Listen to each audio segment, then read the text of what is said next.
When I was a kid, I used to hear this saying all the time. It goes, whiskey's for drinking, water's for fighting. The Colorado River and the tributaries that make up her basin define the American West. In Native American traditions, people consider this the heart of the universe.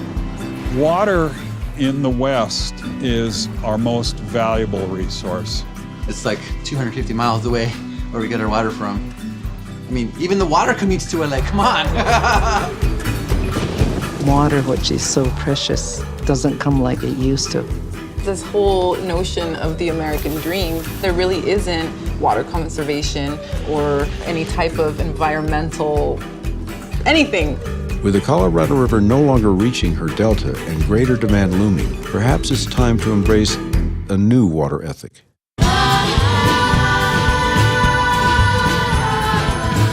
For me, I could say water is love. One of the conditions is that we were going to do it differently, or we weren't going to do it at all. The way we consider our water consumption is to improve upon the resource that's delivered to us. That's where we should be putting our attention, into our own natural landscape right here. All your problems, they disappear when you're out here on the water. It renews you.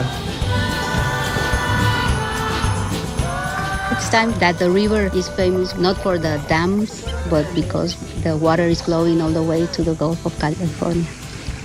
That would be great.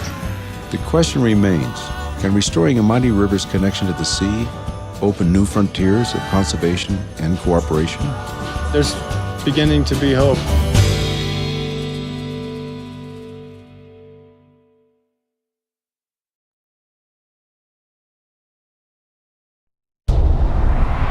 From up here, our planet looks perfect. It's only when we look more closely that we start to see some of the results of our consumption.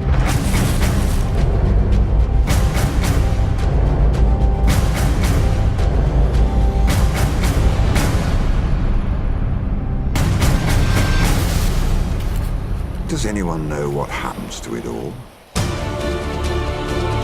This is not just a local problem. Somehow in the deep ocean, we've got more trash than life. We produce too much waste. We don't think about the consequences when we throw stuff away. It seems to be a case of out of sight, out of mind. Nature functions by building up and breaking down, building up and breaking down. We keep putting things into the environment that don't break down.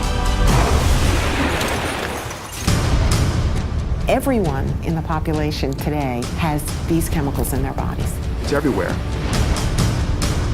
It causes all sorts of diseases. A woman has a way of getting rid of them. It's called having a baby.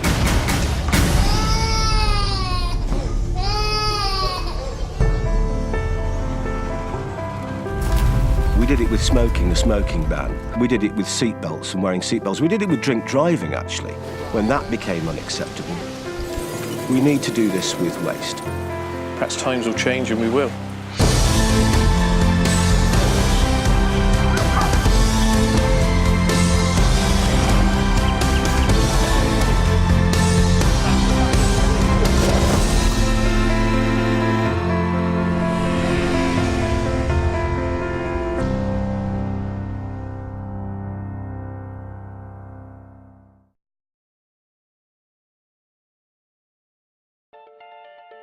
I could only somehow imagine that I found myself being born into this position for a purpose.